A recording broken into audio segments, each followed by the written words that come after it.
You're listening to The Drew Yari Show.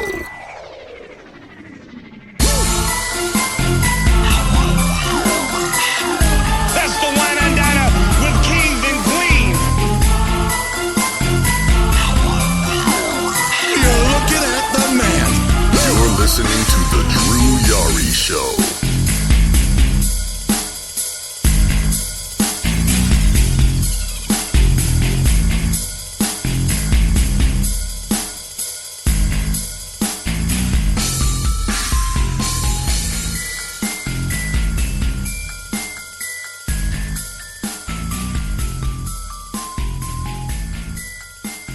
I'm like really tired of big men shooting threes. Like I don't know if I'm alone on that. But You know what it is? The only reason why they shoot threes is because of Steph Curry. Steph Curry really transcended basketball the way it's played. Like, there's so many basketball players that come into the league that they're trying to shoot like 2-3 steps over half court. Look at Trae Young. Trae Young really shoots at the logo anywhere he plays, and this man hits Right. it. Like, look at Damian Lillard. Damian Lillard shoots from 35, and it's like, he's confident. He really pulls up and then just dead stare. Poof. Like, it's crazy. It's because of Steph. Steph really made everybody spread the floor, everybody. So now even big men are like, damn, I have to change my game. Look at AD. AD is a consistent three-point shooter now. It's crazy. well, I don't know if it was Steph. I mean, Steph, definitely plays a part in it, but I think it's more of that European style of play. I think Yeah, true. in my opinion, I think it started with Dirk. Dirk. Yeah. 7-footer. Kevin Durant kind of has a little bit of his style. He kind of borrowed that move from him where he'll post up and then he'll shoot with one knee. Yeah. Yep. And other players like Peja Stojakovic, and it's just it's been kind of a good thing and a bad thing for the league. Yeah. So it's just I don't know. Just you look at the league nowadays, everybody shoots threes, and like the one stat, I was just saying, the Knicks, the Knicks apparently have the best defense in the league. They actually are number They one do. in holding opponents, points per game. I think it was like 102, which that just goes to show you how defense is kind of like almost a non-factor in the league. Yeah. Because if you look up, who was, who held, opponents under, the least most points per game back in like 2006 or 2005, it'll be the Pistons, and they were like holding opponents under like 80 points. Yeah. And Kobe and Shaq definitely, they know about that early on in 2004. They put the clamps on both of them. It's crazy. Well, not in 04. But not in 04 against the Pistons, but yeah, defense it's still active, but it's not as active as it used to be because nowadays, everybody shoots threes. And I don't know, it's just basketball and wrestling. Those are always my two biggest, things, my two biggest loves. And basketball lately just hasn't been as good as it used to be, in my opinion. Just the only team I really root for is the Spurs. They're my home team. I root for them. I'll watch them. I mean, they're nowhere as near as good as they used to be. I mean, I'm just gonna be honest. I mean, just no Tim Duncan, no Manu, no Tony Parker, and then Kawhi left, which that's another story that we've already touched base on. Right. I actually have 2 episodes talking about Kawhi Leonard. My first ever episode was talking about Kawhi Leonard. Like that's Really? Yes, you can actually look it up. My first ever episode, and then I did another episode about the day he got traded. But Oof. yeah, it's just, and I make this joke, and it's not really a joke, haha. It's more just like you can kind of laugh at it, but it's kind of serious. Where the NBA is like pretty much the WWE once you look at it. It's like LeBron James is John Cena. True. I mean, am I a little far off? But No, you're not. it's like I think it was Joey Numbers from the Soup that said this. It's like you had like LeBron James, I think, created the whole concept of super teams, and it bit him in the ass. So Now, Did he though? You can give credit to the yes, Celtics. they started it, but then They you know, they LeBron. weren't in their prime. I know what you mean. Yeah, I know what you Yeah, mean. they're in their prime. You know, Kevin Garnett, was the big ticket in Minnesota, and then he came to Boston, became a role player. That's just calling Yeah, spade a spade. true. That was Paul Yep, Pierce. that's true. LeBron Yeah. James decided to make his own super team, to compete. Yeah. And then other teams decided to make super teams to compete against him. So, going back to what I was saying about Joey made the analogy of, teams are trying to make their own, team of John Cena's against one John Cena. And we're supposed to be surprised that the team of 5 John Cena's beat the team of 1 John Cena. One John Cena. Yeah, right. It's true. So, I mean, again, I still watch. I mean, I don't really care about the other teams, but it's just you can kind of tell where the finals are going this year because the Nets got their own super team again, which is just I thought we were done with this shit. Yep, me too. But we're getting the Nets and Lakers, and that's what the NBA wants. But Right. I can see my brother is in the Spreaker chat room. What's going on, Michael? I sound like I didn't know who he was for a second. But anyways, let's get into the news. Actually, let's just talk about you. How you been, man? I'm all right, man.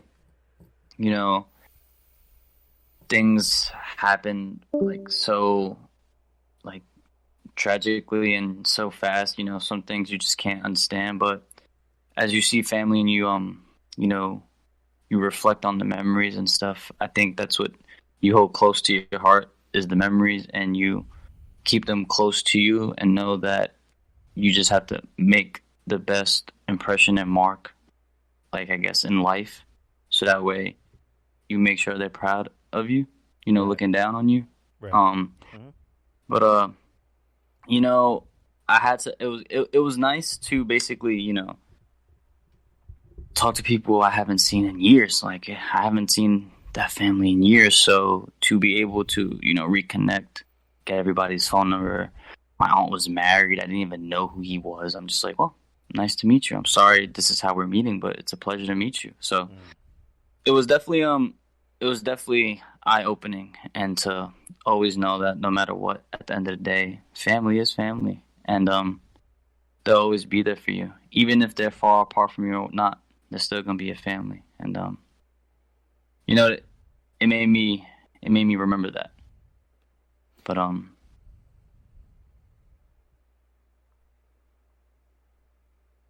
Oh, okay. Yeah, man. I mean, just you. It's like you told me before. You just got to keep moving. The best way to honor somebody is to keep moving. It's okay. It's okay to mourn. It's okay to sit. It's okay to mourn and to take some time. But you got your life to live. You got to keep moving, and that's the best way to honor them is to be the best person, be the best version of yourself. Right. Absolutely. And it's so crazy that yesterday was the 1 year anniversary of, Kobe Bryant's passing, and I literally took after that mentality that there's always something you can physically, not even physically, there's always something you can work on. There's a skill that you want to perfect. You can work on that craft every day, work on something different.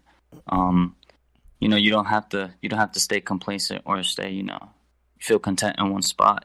I mean, that you definitely can, and that's fine. But if you feel like you're at unrest, then that means you should be doing more. So don't just sit there and not do it. Get to it. And Kobe really, we were allowed to see that from Kobe when he was retired because he allowed to, give his knowledge to people. So even though I feel like he was taken early from us, we were still allowed to indulge in what he knew and, the work ethic he put in every day. And I really take over that. I really use that in my life every day.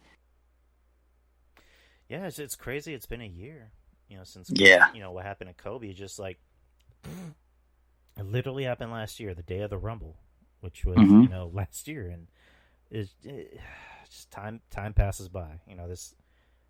The whole year went by quick. it's just weird, not having losing someone like Kobe, someone who I grew up watching, someone. Yeah, me too. Someone I admire. I mean, I wasn't a Laker fan at all. Yeah. We were talking about at the beginning of the show, but I'm a fan of success and players, and I was always a Kobe fan, and I'm gonna make a bold statement. I'm not just saying this because he passed on. I always said this. Compared to him and Michael, I would pick Kobe. Yeah. Ooh. And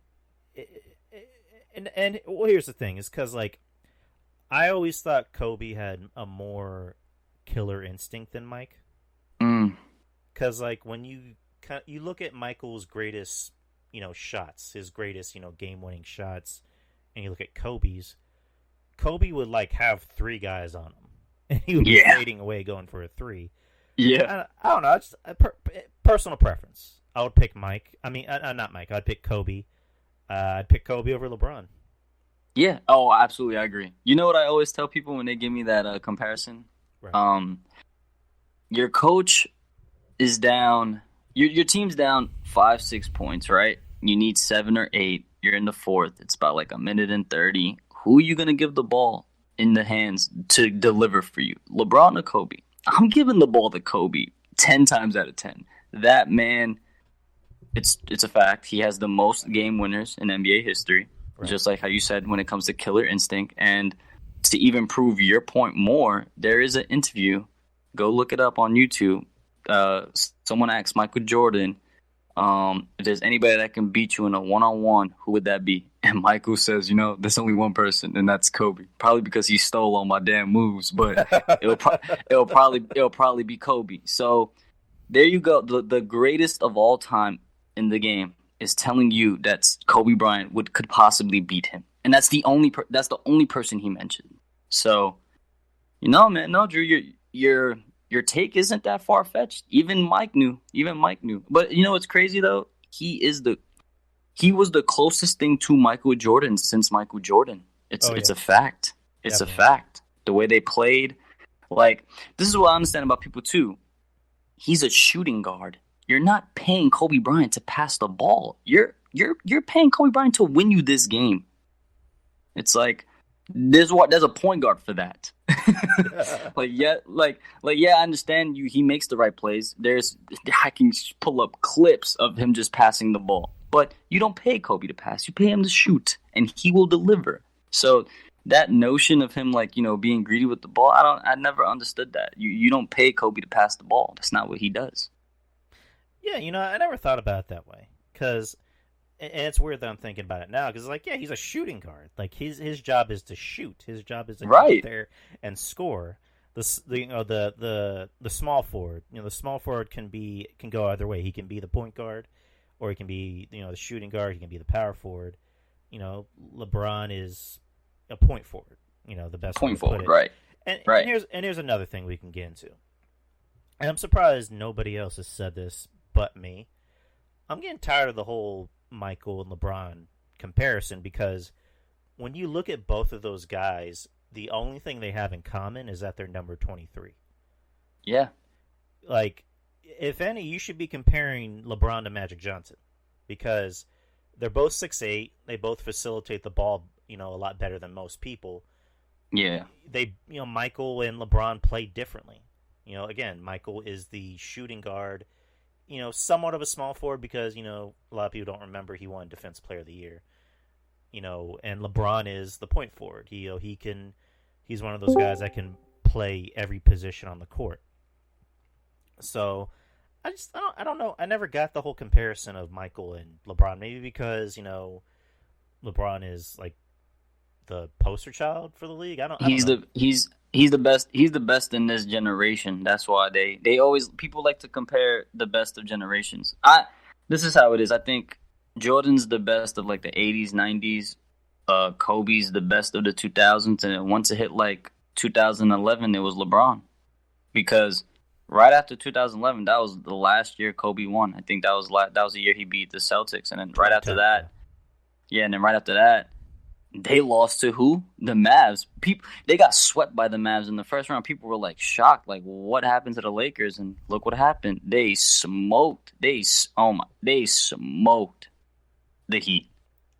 LeBron James had 6 points in an NBA Finals game. I remember Six. that. I remember Six. that. 6. He took 4 shots. He had 6 points. I don't remember Michael or Kobe having 6 points. And on top of that, getting freaking eyed in the face by Jason Terry for 3. Oh. You want to talk about demoralizing? Oof. And then he did the jet on him right after? Oh, my. Disrespectful. Like, yeah. That finals was bad, man. I just remember that was like the playoffs, where the Mavs are just making these random comebacks, especially in that finals. I forget which game it was. It was in Miami, and the Heat had a big lead with I think 3 or 4 minutes to go, and the Mavs just came roaring back, and Dirk was just hitting shot after shot. Yeah, that was insane to watch because how is it that a guy who's supposed to be, like we joked about earlier, the John Cena of the NBA, he only has 7 points in a game? Yeah, it was bad. It's like that. It was bad. That's unacceptable. I mean, again, everybody can have a bad game, but that's just That's bad. That's pretty bad for the caliber player you're supposed to be. But then don't get me wrong. Granted, he proved everybody he kind of shut everybody up. He beat my team after we were down 3-1. So I mean, I don't have much to. I can't really talk shit at all. I can't whatsoever. They really came back and beat us, and I unfollowed at the time. I unfollowed Steph Curry on Instagram for 6 months. I was pissed. I was so pissed. I was so pissed. I unfollowed him on every social. I was pissed. You really choked. Wow. I got pleasure out of my Spurs breaking up that Heat team in 2014. Oh yeah, you guys shut them up big. I mean, they you guys should have won. Hey, you guys should have won the finals before that. Don't even fucking remind me. Don't even fucking remind. I remember, dude. Okay, so the road games, which was game 6 and 7, they had they had a thing at the AT&T Center where the Spurs play in San Antonio, or you can actually go in for free and just watch the game on the big screen. And I almost lost my voice because I'm just pounding a table. I'm like, oh shit. We're up by 5 with 30 to go. We got this. And Ray Allen. Wait, hey, you I know for a fact that Thiago split a block lives in your mind. It definitely does. I mean, it wasn't really bad. It wasn't that important at the time. It was just that one game. It was just all you need is a rebound and that's it. And then that's it. Popovich decides to take Tim Duncan out of that last play for whatever reason. And Ray Allen. Yep. It's just I wanted to cry. I was just are you fucking kidding? And then game 7, they had a chance. They had a chance in game 7, Monty. And they couldn't get it done. But then, like a movie, they came back to the finals the next year and won it all. They didn't just win it. They beat the ever-living piss out of LeBron. Yeah, they did. In 6. And actually, it was 5. Wait, was it? It was 5? I think it was 5.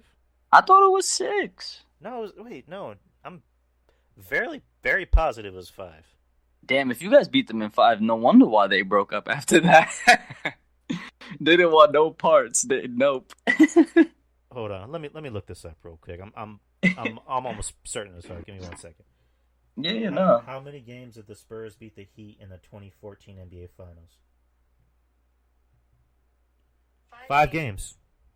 Oh, 5 games. Nice. Yeah, because I remember that was the year they changed the concept of the finals, because before it was, what is it, 2-1-1-1 or something. And then, now it's 2-2-1-1-1. No, 2-3-2. Oh, it's 2-3-2. Yeah. Yeah, because the Spurs got the first game. Actually, no. What the fuck? Why am I forgetting? I thought they changed it to 2-2-1-1-1. Oh, you know what? You know what? You're right. You're right because they had home court advantage that year, and Yeah.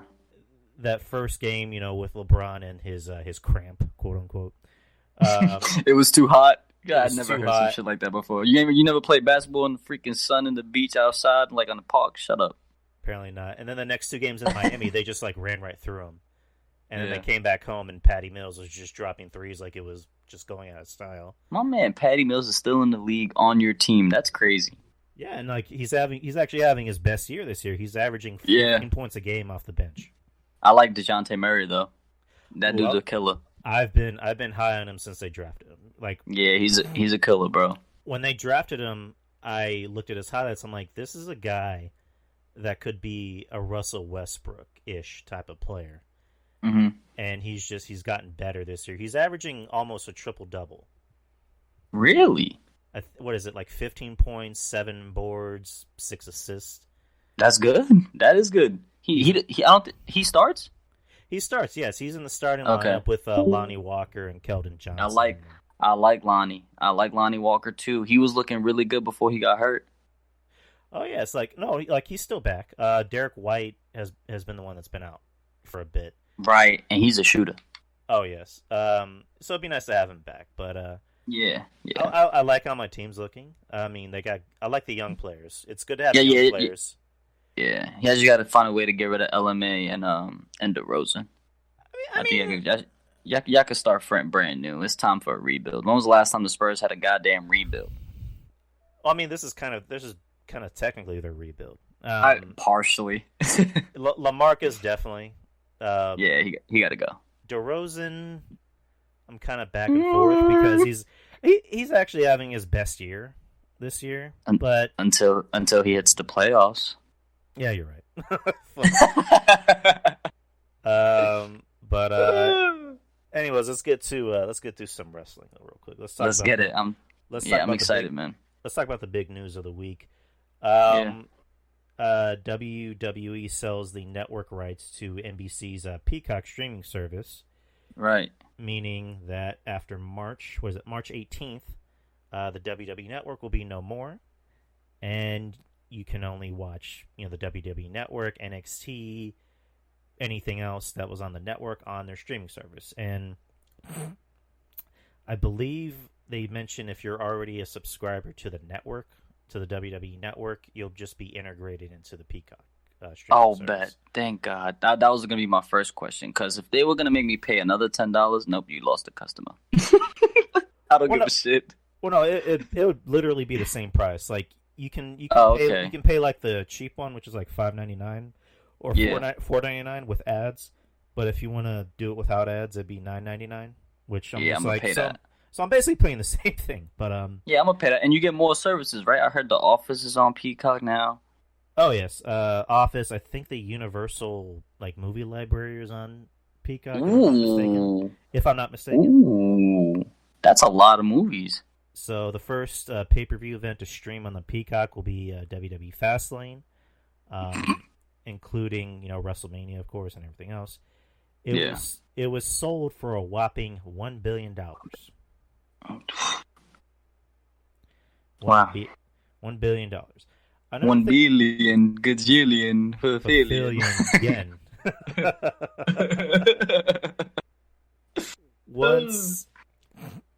One thing that someone noted that was kind of interesting was that on the library, usually you can still watch NXT on the network. It'll just be the replay. Yeah. As part of the library, they didn't mention NXT as NXT replay. They just said NXT. So that kind of gets you to thinking, is NXT going to move to the Peacock streaming service and not be USA anymore? Wow. That would suck. Damn. I wouldn't want that.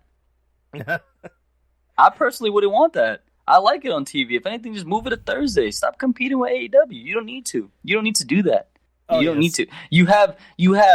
I understand. People do this all the time. Yeah, NXT has Finn Balor. Yeah, they have Finn Balor, Adam Cole. Yeah, we get that. I know they have people. They have notable stars. I get that. AEW has Sting, John Moxley, they have like their whole freaking roster on every week. You really expect you're gonna beat them? Like let's be real. No, it's not gonna happen. It's not gonna happen. They have their fully loaded roster going every week, trying to put on their best show. Why? Because that's their only show.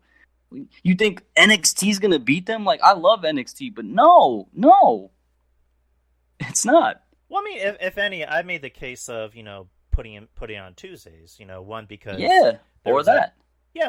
And also it kind of sells itself. NXT Tuesdays belong to NXT. Like, that's kind of the best way to put it. Yeah. It was a bad idea having it compete because Triple H has made it clear that they're not trying to compete with AEW. They're trying to do what's best for NXT, which is good. But it's just like they really need to move it to a different night. Yeah. Because that's kind of the way just the way it is. If you want those bigger numbers, put it alone on a different night. That just works out better. I kind of hope it doesn't go to the streaming service. Yeah, I wouldn't want that. I really don't. But yeah, the one thing NXT really needs is just to be on a different night.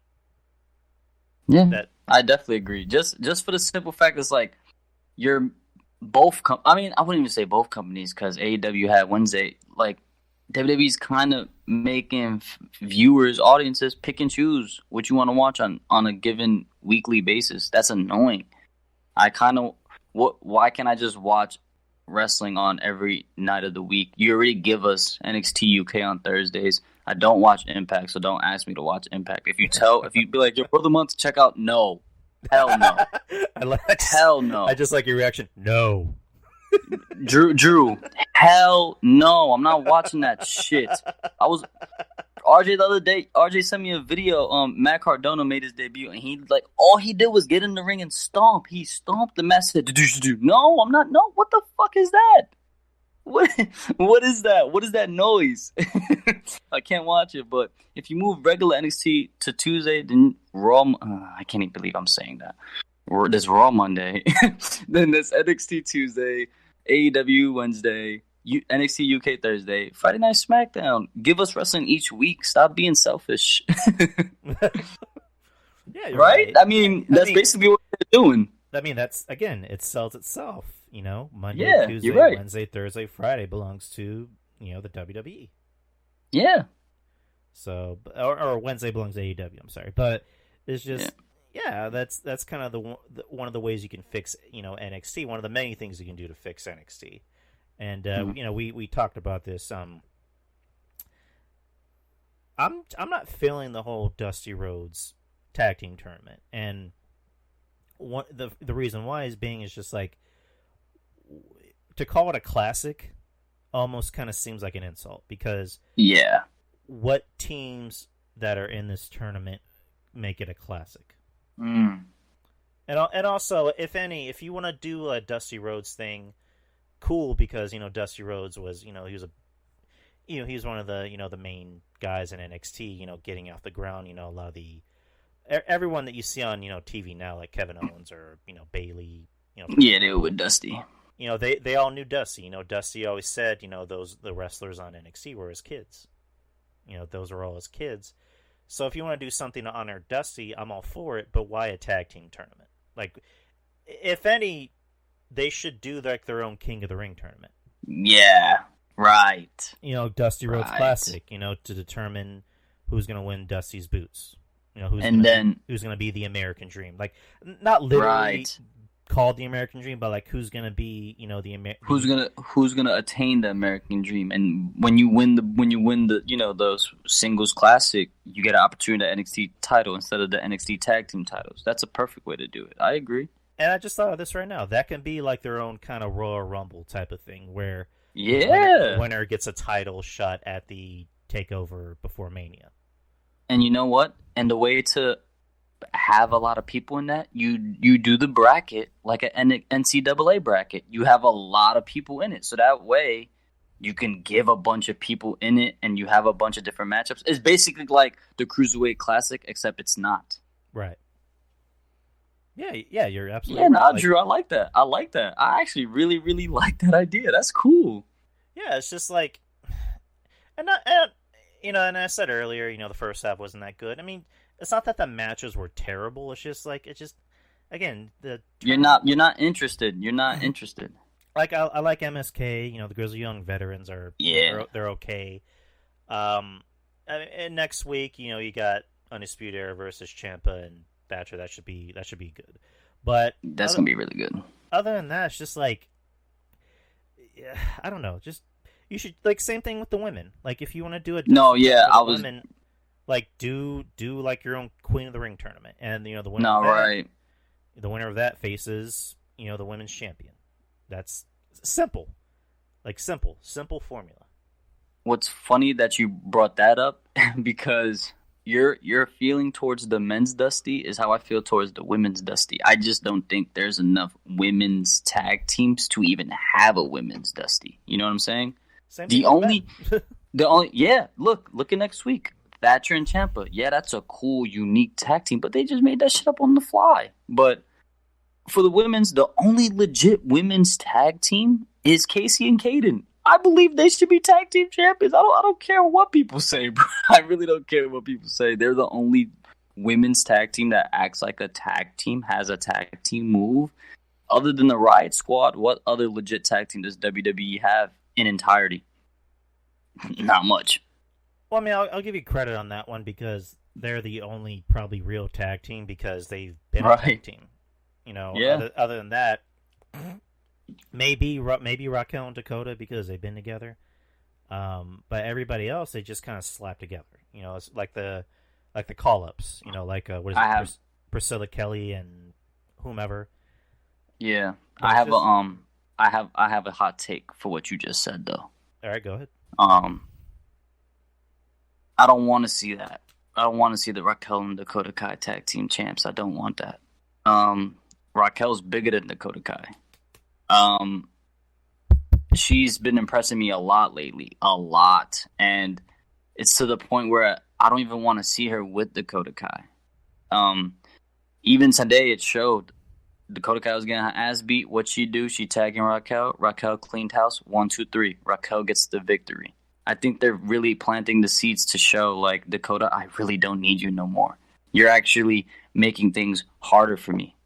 And you need to go.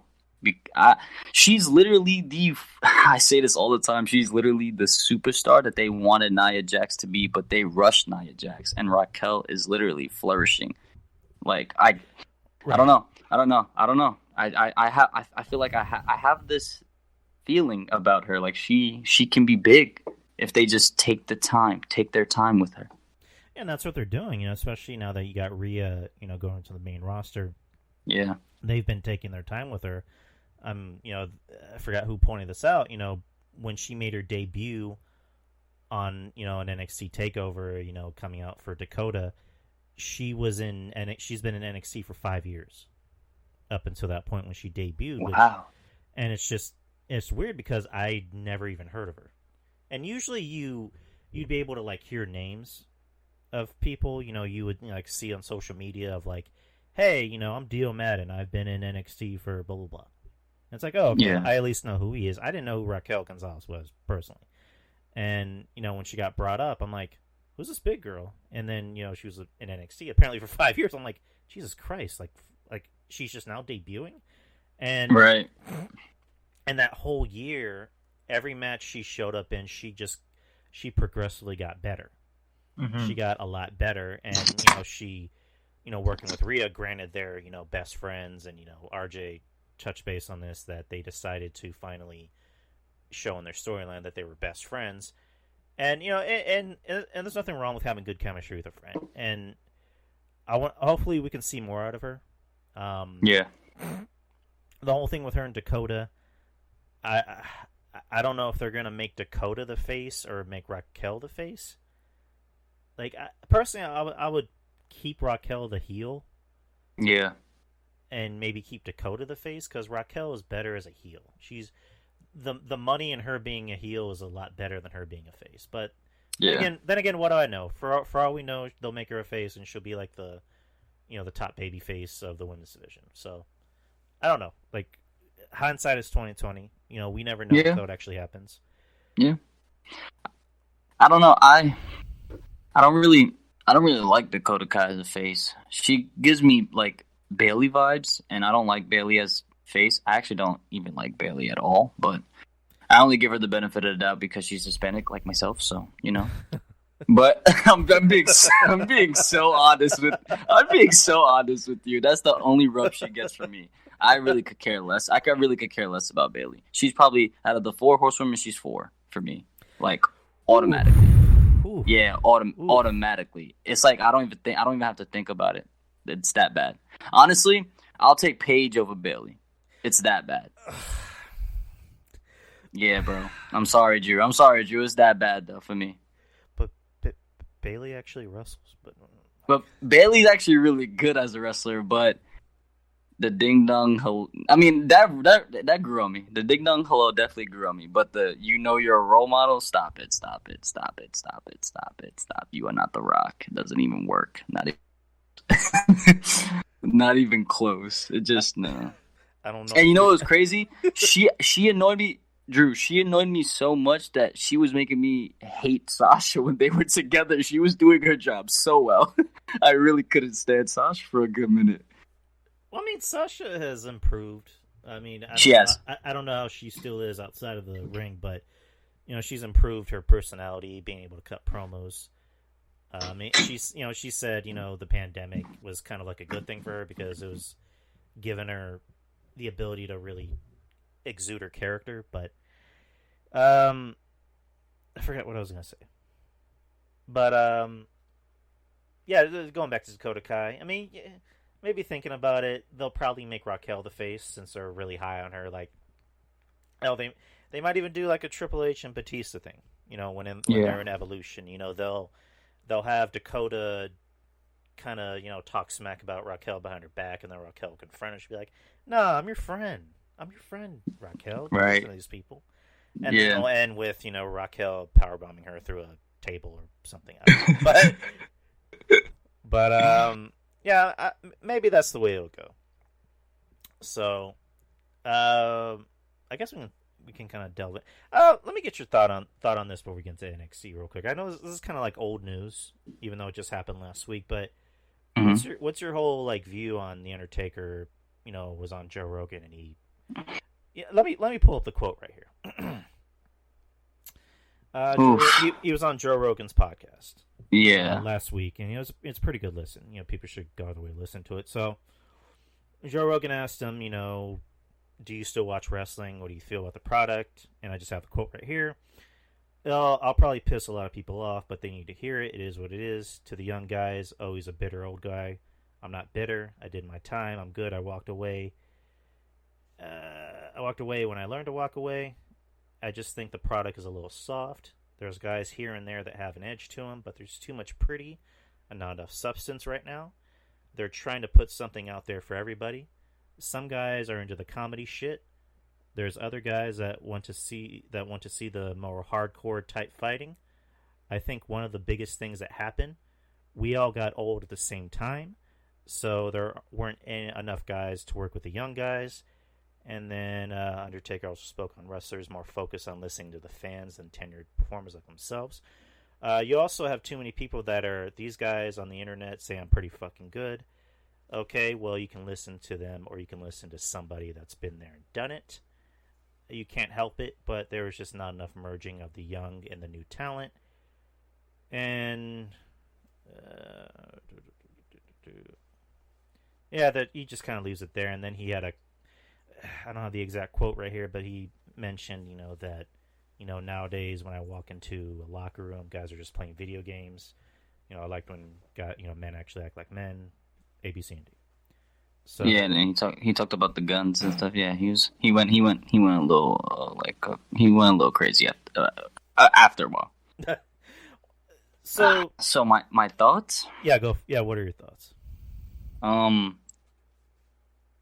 Taker, it's PG. There's only so much they can do. They push it to the limit, like Drew McIntyre says. But until that viewership changes, there's nothing they can do. I mean, that's why I'm sorry. that's why fans like AEW. AEW's TV 14, they give you more edgier content. Every promo has a curse word in it, and it feels more real. That's what SmackDown does now. I feel like there's not one promo where Roman Reigns is talking crazy shit. He called Adam Pearce a pussy last Friday. I don't know if people noticed that. He called him a puss.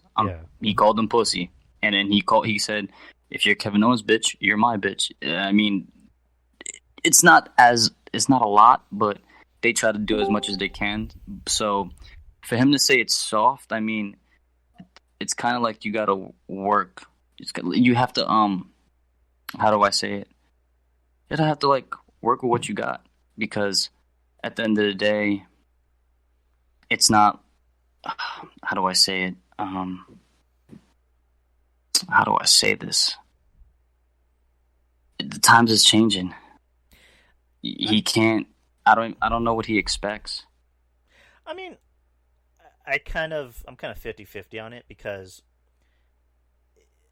The Undertaker, I don't know if you listened to have you listened to that podcast yet? Which one? The Joe Rogan? No. All right, so like he talks about, coming up in the business, and he said that he had to sleep in his car. That's coming into the business, there were times where he had to sleep in his car, and he said that he got his big break, with World Class Championship Wrestling with Fritz von Erich. He literally waited in that lobby for 8 months until somebody noticed him. Like, he would literally just wait in that lobby until somebody decided to talk to him or, notice him, until Fritz von Erich said, "Hey, let's use this guy." So Taker, obviously, he's coming from a different, guild. He's coming from a different era. So, of course, he's going to look at things a lot differently. The whole thing about saying, I liked when men were men, that kind of rubbed me the wrong way, because I have an issue with that term, with people saying be a man. And I get it, but I think people, they use it and they don't know what it means most of the time. Because it's like, you can still be a man and play video games. You can still be a man and read comic books. You can still be a man and, I don't know, do whatever. It's just that whole ilk of like, why are you bringing these? Like, how dare you bring this video game into this lobby full of cocaine? It's like, really? It's almost as if it's like very, very, very, very, very toxic masculinity right there. I wouldn't go that far, but it's just you can't picture Taker on Up, Up, Down, Down playing, Gears of War 5. He was brought up in a different ilk, and I'm pretty sure that he has respect for a lot of the younger guys now, but he just sees things in a different way.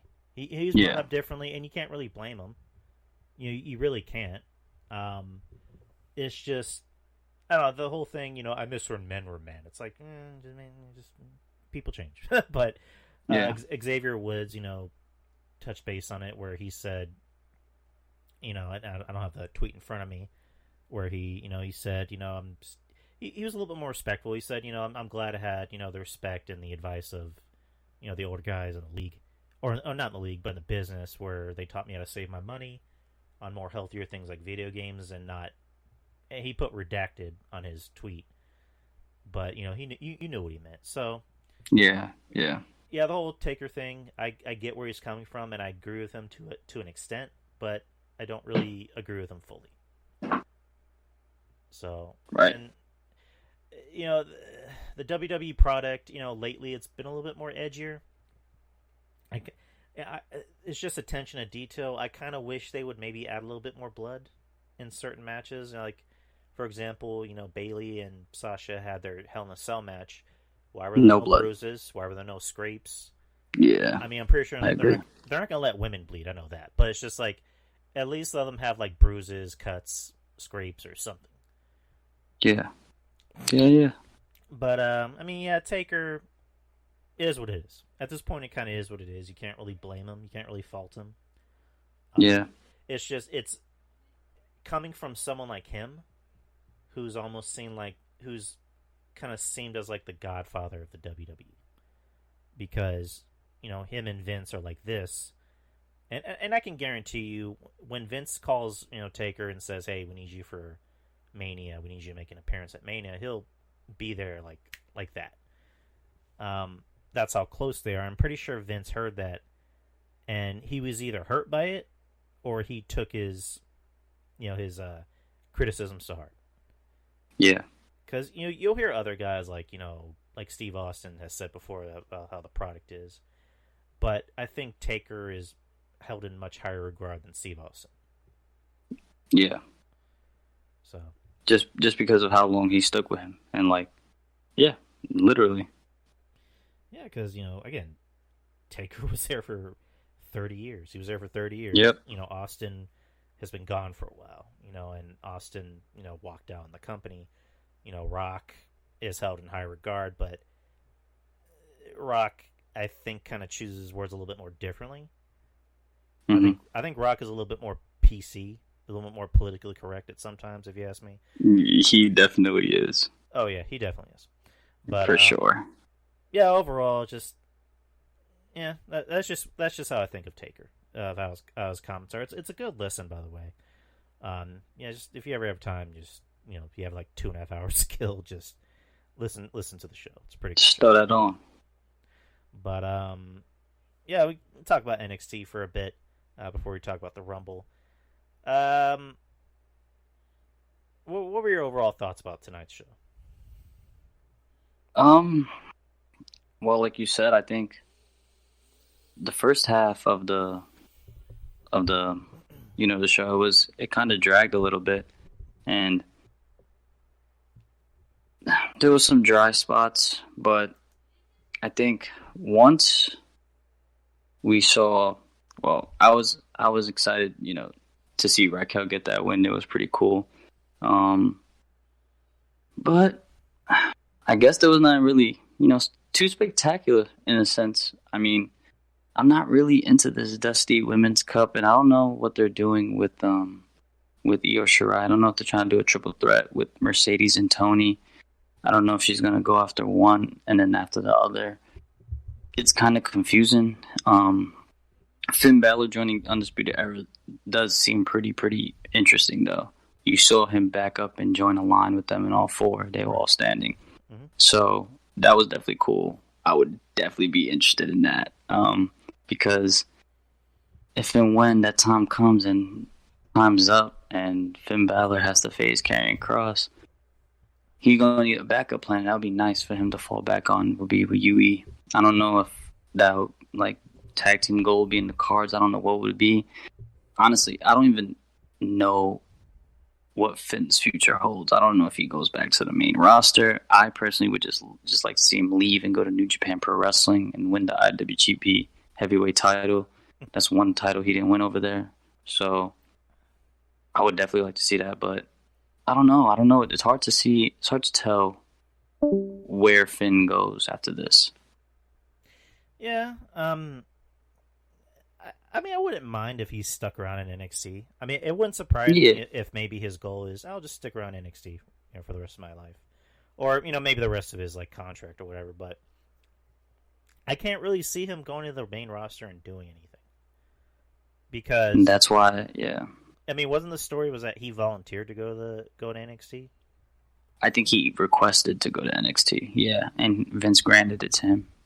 Yeah, exactly. So I mean, it's just like guys like him, and Gargano, they seem like they're better placed for NXT because, Finn likes wrestling. He likes to be able to go out there and wrestle against the younger guys. So I wouldn't be surprised if Finn sticks around for NXT a little longer, maybe for the rest of his career in the company, which I wouldn't be opposed to that. He has a future as being a trainer in the company. If whenever he does retire, he can possibly be a trainer for the company. I mean, like you just mentioned, maybe he'll go back to New Japan. Maybe I don't even want to say this. I personally couldn't picture him going to AEW. No, I wouldn't want that. I wouldn't want that either. I would not. I couldn't picture him going to AEW because I don't see him doing the goofy shit. So yeah, but if he doesn't, he's really not that flippity floppy dippity doo type of wrestler either. Yeah, Like, I mean, like lately he hasn't been because he's been very technical, yeah, which is good. He wrestles kind of like a heel style, even though he's a face. Like it's kind of like that tweener, gray area guy. Like he'll go out there and beat the shit out of people. Case in point, his 2 matches with Kyle O'Reilly, where neither of them walk out without getting hurt. And it's interesting seeing that side of Finn because we've always said if he's when he's the demon, he should go out there and wrestle more aggressively. And he hasn't been the demon for a very long time, and he's wrestling more aggressively. He's the prince. Yeah. So I like this side of Finn. Me too. Him joining the Undisputed Era, I don't. I can see where you're coming from. Where once he wrestles, Cross, he's gonna need that backup. But I don't know. Like Finn's whole character is, I don't need anyone. I'm good by myself. Yeah, that's true. His thing with William Regal, where he's like, I just want to wrestle both of them. And then I'll get to Pete Dunne. And William Regal's like, no, I'm saving you from yourself. You need to find a partner. It's mandatory. So, speaking of Cross, yeah, I liked that they kind of they paid attention to detail. Where last week, you had Escobar come out and cut a random promo mentioning Cross's name, and then this week, William Regal, runs into the locker room and tells him, I know you did it, but you're gonna have to wrestle him next week anyway. If I find out you did, if Stallion is even limping, there's gonna be consequences. And when Escobar lifts up his title, he sees the card that Scarlett was talking about, and it's interesting because I like. One thing you can't say about NXT is that they don't book people right. Like in AEW, every match has to be competitive. Everybody has to be competitive. You look at Adam Page, who I've always sing his praises, but I've kind of fallen out of I've fallen out of love with him, if that's the best way to put it. Because they haven't booked him right. And then he has a competitive match with Dolph Ziggler's brother, which. But, you have Cross going out there, killing motherfuckers. He's not having competitive matches with, Adonis, whatever the fuck his name is. Yeah, I don't know his name. So he's out there killing motherfuckers. Yeah. And they're making his character legit of like, oh, I'm sorry, motherfucker, you said something about me? And that's where the quote, that I, put on Twitter is that, I'm the devil and you speak my name, I'm going to appear. Yeah. So that's interesting that they're paying attention to detail. Yeah, he's Karrion Kross is definitely becoming my favorite WWE superstar across all brands. He's becoming far more a favorite than Finn Balor is, and Damian Priest is still up there. I'm just waiting for him to make his Royal Rumble appearance. But I tweeted at him today actually a couple times, and he actually responded. It was pretty cool. But I saw that. That was cool, man. Yeah, it was really cool. But I don't know. It's just something. I have like a personal relation, being Spanish, being from New York, and his character is really badass. Like aside from Roman Reigns, Drew, he's like the only other very, very convincing heel. Go ahead. No, I think he does things smooth, and nothing is a legit threat to him. Like he's ready, and he's like you said, he's coming to beat up motherfuckers. It don't matter. It does not matter to him who it is. Even with the Priest matchup, he was getting beat up, and then all of a sudden just came out of nowhere. Like nothing fazed him. Like, bro, what? but I'm really enjoying what he's doing. I feel like Scarlett is like his power. She has restored power that if he needs, he just reaches to her and boom, re-energized. And it's like nothing ever fazed him. And the thing is, I don't even think he's a heel. I made the assessment a while back that I think he's just him. Like he does his own thing, His only allegiance is to Scarlett. He doesn't give a shit about anyone else in the company. You know, if you mess with Scarlett, you're gonna deal with him. But Right. other than that, you know, case in point, he's going after Escobar. Escobar is a heel. So, you know, the way Cross sees it, heel or face, you know, you're gonna have to deal with me if you're gonna try and put my name in your mouth. You really think that they're gonna like pull through with that? Santos versus Karrion Kross? That would be like what? I mean, at this point, they kind of have to because Cross has him in his sights. Like, right. The way Cross sees it, you don't want to make an enemy out of me, or at the same time, you don't want to have my attention. Right. Because once you do, it's not going to stop until you're finished. Right. And I could just hear him saying that, and that's nope. I do not want to be in Karrion Kross's crosshairs. No. No. And also, you know, we mentioned, you know, when, you know, I had you and RJ and Kev on the show, you know, Escobar, that cruiserweight title hurts him a lot more than it helps because he looks very physically imposing. He's a lot bigger than, you know, Finn or even Johnny Gargano. He should be out there in the main event. He should be wrestling Adam Cole. He should be wrestling Kyle O'Reilly, you know, or Finn. Him and Cross, you know, be kind of a mismatch because Cross is, you know, Jack Diesel. And Escobar's in good shape. Escobar's also smaller. So I don't know how they're going to pull the match off. I don't know how it's going to begin or where it's going to happen. All I know is it's going to be a squash match. It's just, it's going to be a lot of, you know, Cross just beating the ever living piss out of Escobar. Here's what's going to happen. It's going to be Escobar trying to pull like an Eddie Guerrero almost. Like he does, like he's not going to want to face him. He's going to have his guys, you know, go out there and do the dirty work for him. And then when, you know, Cross takes them all out, that's when Escobar comes in and tries to lay in a few cheap shots. And then Cross just has his way with them. Yeah. So I mean, I literally see that's how it's going. and I like it. Again, I just love how they're doing Cross's characters. Like, he's not a chicken shit pussy heel. Like, he's somebody. Again, I don't care if you're a heel or a face. You know, you invoke my name, I'm gonna. You know, if you speak the devil's name, the devil will appear. Right. Yeah. It's dope. It's pretty dope. So, and I like how they're not exposing him too much. Like, they'll have him wrestle 1 week, and then they'll keep him off TV for a bit, and just have Scarlett talk. Right. And, again, I like how they're giving Scarlett more TV time. They're giving her more talking time. I wish I can see her wrestle. You know, hopefully she'll actually get to wrestle. So, but only time will tell. Other than that, I've been talking too much. But other than that, the rest of the show, what was your opinion on the Isaiah Swerve Scott and Bronson Reed match? It was very, very, very good. I just don't. Here's my thing.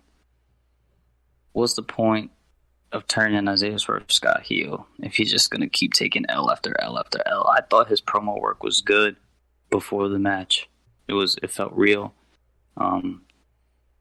He kind of seemed like everything he did, and like is always rubbing somebody else the wrong way. So instead of doing that, I'm just gonna take it upon myself and rub somebody else the wrong way first before they do it to me. That's what I got out of his promo. But no, it was good. I just they got to move Bronson Reed or Dexter Lumis in the North American Championship picture, they got to either that or they got to hurry up and get Kushida with the belt, because I can't see Gargano having that belt is I don't care for him right now. Yeah, exactly. I don't care for him. The way is funny. They are pretty funny. I will give it to them. Some skits are funny, but for you to hold a title and do that, no. I'm not a fan. I do not want that. It's like a meaningful title reign. Yeah, it's just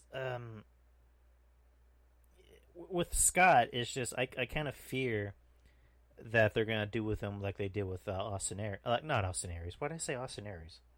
Oof. Yeah. What? Not Austin Aries. Definitely not Austin Aries. Fuck. Who's the guy in the way? What's his name? Oh, Austin Theory. Austin Theory. There you go. Not Austin Idles or Austin Theories. I don't know why I'm bringing up different Austins, but I fear that they're gonna do with him like they did with Austin Theory, as far as like, let's push this guy like he's supposed to be hot shit, but let's have him lose every single match.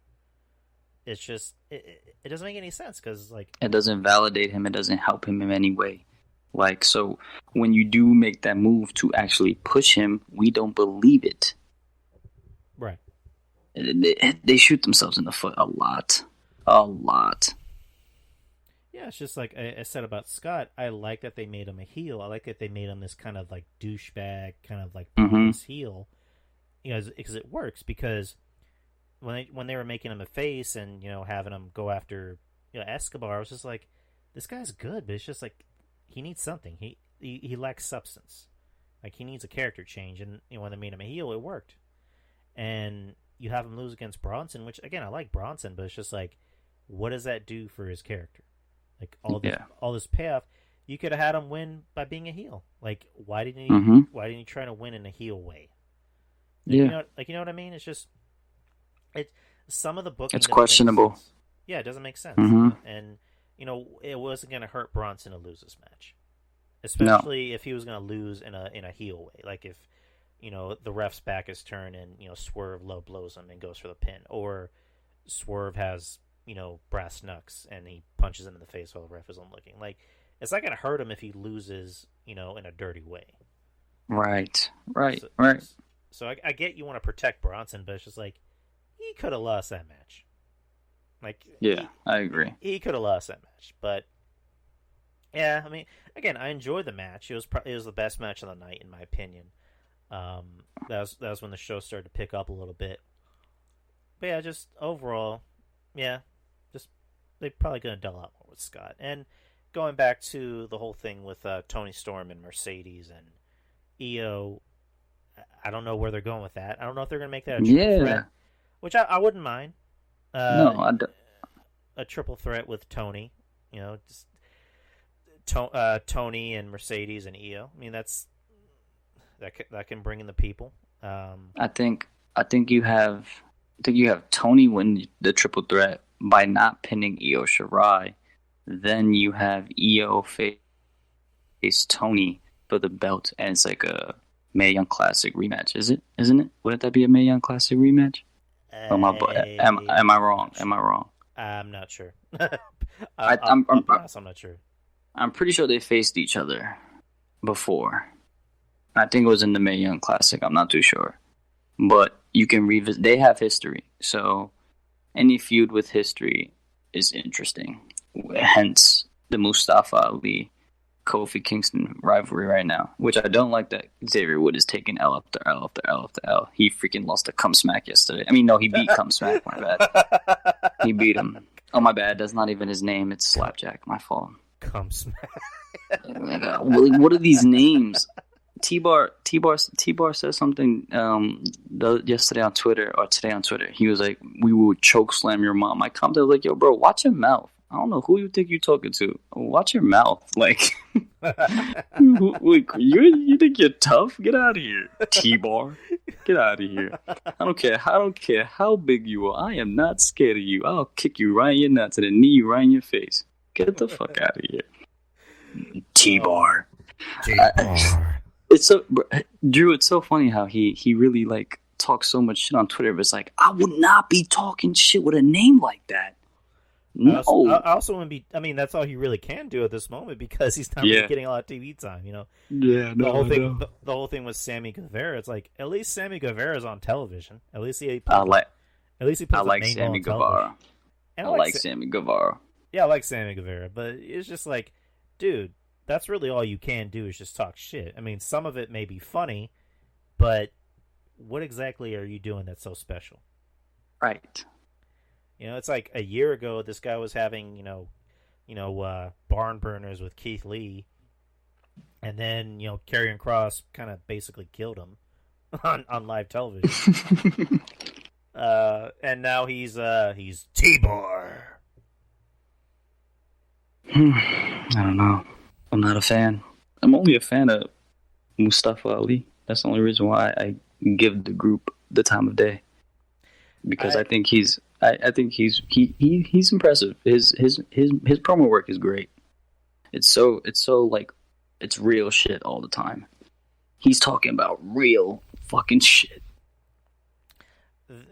Yeah, I mean, I'm interested that they're bringing up that. You know, I'm like you said, I'm always a fan of when they bring up history, and you know, Mustafa Ali and Kofi Kingston, that could be a Mania match, but I have a feeling that they'll waste it at like Fastlane. Mm-hmm.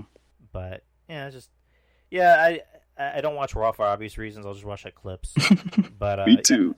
Yeah, I did see that, and I thought it was interesting. So yeah. I will say I was watching the main event of NXT, but I don't know, Drew. I was turned off. I don't like Oni Lorcan or Danny Burch right now.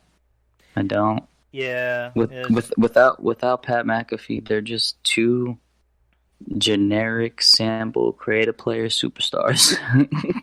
Yeah. There's nothing there. And you know Kevin Cass already said what he said about Pete Dunne, but right. Most of emotional ass man, get out of here. But he always Drew, come on. This man Pete Dunne always looks like he's mad at the world. Be happy. You're on TV. Like you don't even look mad. You look emotionally distressed. You need help? Please ask. My name's Pete Dunne. I hate all you bloody American cunts. I'm mad at all of you. I'm mad that all of you have actual beards and mine just looks like pubic hair. Oh my gosh. He'll be in catering. So Pete, you want some like these cheese, cubes? I don't like cheese. Cheese, it mocks me. Wait, cheese mocks you? What does that mean? It mocks me. It mocks me. I don't know, man. He just got to change his face and cut the hair. That face just doesn't. I laugh at him. I laugh. I genuinely laugh. It's funny. It's not intimidating, bro. Well, you look sad. Well, it looks like he's crying inside. Well, after what Brian Lass and Kevin Castle said about him, now it's hard to take him seriously anymore. Bro, seriously though, it's really bad. I feel like he's crying inside. Something's wrong. Like, I'm gonna break your little fingers because I hate fingers. Oh my gosh. Pete, stop breaking fingers, but I hate fingers. They mock me. Why do they mock you? That doesn't make any fucking sense, Pete. He hates everybody, man. But I don't know. Let me ask you this, man. What? Do you feel like there's multiple possible winners for both Royal Rumbles? You know what? That's a good segue.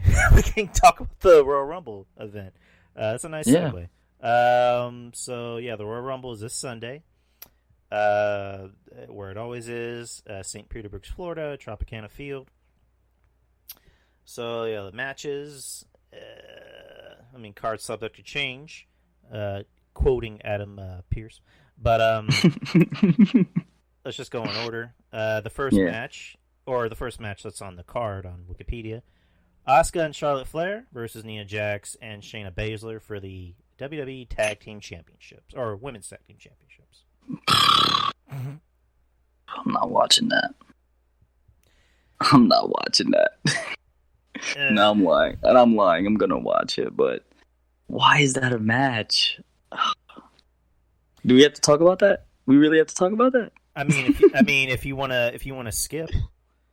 What was that thing in Uno where you put out a card and you just like go to someone else's turn or something? It is skip. Skip. All right, skip. I should have that sound effect. If we want to skip a match, I'll just have Shannon Sharp yelling skip. Skip. Let me tell you something. Skip. Stop, Skip. I'm telling you, Skip. LeBron James is the greatest basketball player ever, Skip. Oh, gosh. Okay, so yeah. Asuka and Charlotte Flair. You're picking Asuka and Charlotte Flair to win the match. Yeah. I don't even care, but yeah, I'll pick them. So next match, the WWE Championship: Drew McIntyre versus Goldberg. Okay. This is exactly what I wanted to talk to you about. I am so fucking scared. I'm frightened. A part of me feels like Goldberg's gonna win, and it's so scary. It's so scary. I really don't want him to win. But I feel like he doesn't win because depending on who wins the Royal Rumble, that winner could be a possible challenger for Drew. And I don't... Goldberg... I'm not interested in seeing like a 2-minute main event match at WrestleMania again this year. Not again. That Braun Strowman and Goldberg match was terrible. Oh my god. So bad. It's literally...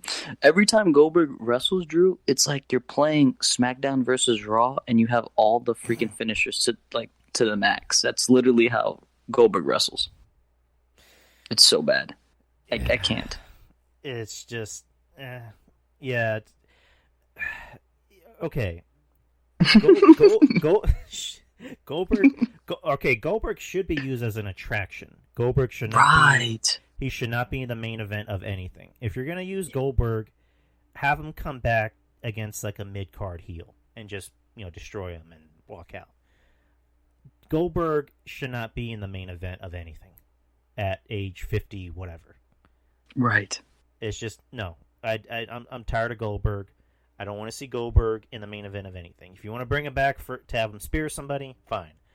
But I think Drew's going to win it. I hope so. You said you're scared for this match. I'm scared for the men's Royal Rumble, and we'll get to that. After something I heard. Anyways, no. We'll get to it. Okay. So yeah, we're both picking Drew McIntyre to hopefully win. Yeah, absolutely. Next match, Universal Championship, last man standing, Roman Reigns versus Kevin Owens. This will more than likely be the match of the night. Yep, absolutely. Owens, and I made the comment, last week. I'm like, Owens, really? But I get it. I like seeing these two wrestle because these two always seem to have the best chemistry out of anyone. Yeah. They always bring out the best. It almost seems like they bring out the best in each other. Kevin Owens is somebody that you can put him in the big match, and he'll deliver. He'll deliver. His match at TLC with Roman, the steel cage match. Even his WrestleMania match with Seth Rollins. Yeah. Oh, wait, he wrestled Seth Rollins at WrestleMania? Oh yeah, last year. I'm sorry. Yeah, remember when he jumped off the sign? That shit was ridiculous. Probably one of the funniest parts of the match you can hear is I look back on it and you can apparently hear Kevin Owens say, "You're a bitch, and you've always been a bitch." Yeah, no, he does say that. Yeah, he does say that. But I'm looking forward to this. I was able to catch SmackDown, and I like the segment at the end where Roman finally got his just desserts, and Kevin Owens just beats the shit out of him. Yeah. I'm looking forward to this match. I mean, Roman's gonna win. I mean, there's really no ifs, ands, or buts about it. But it'll be a competitive match. Yeah, it'll come down to the wire where it looks like Kevin Owens is gonna win, but Roman or Jey Uso, one of those two will do something where it ends with Roman as the winner. Yeah. So. And why Roman wins? Because he is also the tribal chief, our tribal chief, Roman Reigns. Because that is the boy. That is the man. There is nobody hotter than Roman Reigns in pro wrestling today. Nobody. I don't want to hear it. Kenny Omega. Who? Who? If Roman was standing across the room from Kenny, you'd be like, "Who the fuck is this guy?" Yeah, I think he would wholeheartedly say that. Like who's the bitch with the frosty tips? who's this guy with the Jericho mullet? I'm so confused. Why is he pointing at me? Why is he pointing at me like in the style of a gun? Does he even know I put food on his table the other day? that would just be funny. Just see Roman's reaction right? to Kenny Omega, like, oh my god, like who the fuck is this guy? Oh my god, like even Roman's facial expressions on TV, he thinks I'm stupid. He's like, Paul, he thinks I'm stupid. He's so good, man. He's so good. He plays his role perfectly. It's literally who he is. You can tell. It just fits like a glove, like a perfect glove. Like he's the best part of the main roster. Yeah, hands down. You can't even argue. Oh yeah, like if you're gonna watch anything in the main roster, watch anything with Roman in it. He's that good. And go ahead. No, I was gonna say, and he elevates that entire SmackDown roster too, along with Daniel Bryan. Oh my God, it's like Roman, Paul Heyman, and Daniel Bryan all hold each member of that roster accountable highly. Like they expect all of them to perform at a high level. SmackDown's been great ever since Roman came back. Ever since, if you're gonna watch SmackDown, you kind of know, like 9 times out of 10 you're gonna be happy with watching the 2 hours. You can't even say that for the first hour and a half of Raw. It just goes to show. Yeah, exactly. And it's just, and we kind of talked about this already. It's just the way you look at Drew McIntyre and Roman. They make Roman look like a beast. They gave him Paul Heyman, and I mean, I wouldn't be surprised if Roman's putting in his own shit. Like if he is given creative control to go out there and say what he wants. Drew McIntyre, I don't know. They could have given him that push. I mean, they could have easily had him go out there and just be a badass. Instead, they just, case in point, what Kevin brought up, the night after he loses the title, he's like, I'll get that title back. Don't worry about it. Like he's, I didn't like that. With Charlie mad Caruso. Nonchalant. It's like, dude, you should be mad. You just lost a bout. Right. Like, where's your anger? If that were Roman, he'd be like, that was my title. That was my means to feed my family. And put food on the table and put money, on the table. I'm gonna get my title back because the tribal chief does what the tribal chief does. Chief want, yeah, right? Absolutely. Kick ass and cash checks.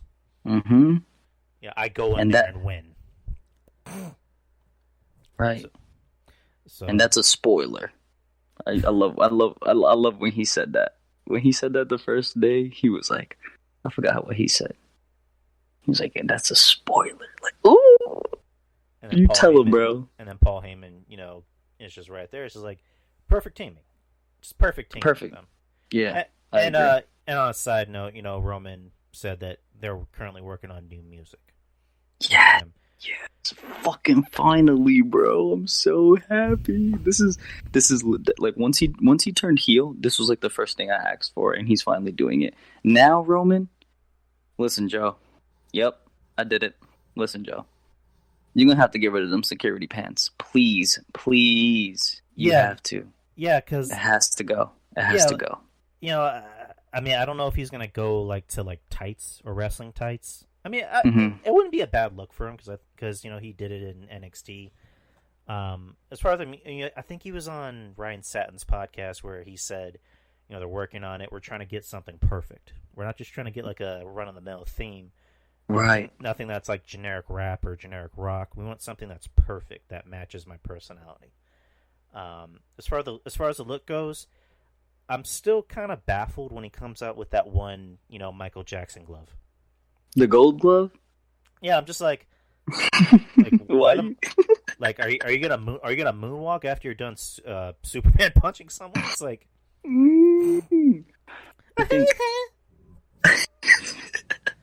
I think he wears it to symbolize like that's he's like the golden boy.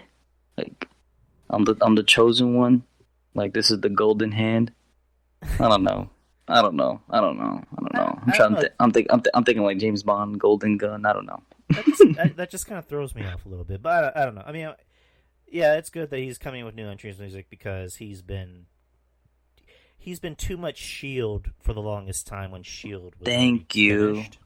Thank you. It's like, when Shield ended, Dean Ambrose immediately got a new look and new, entrance music. Same thing with Seth Rollins.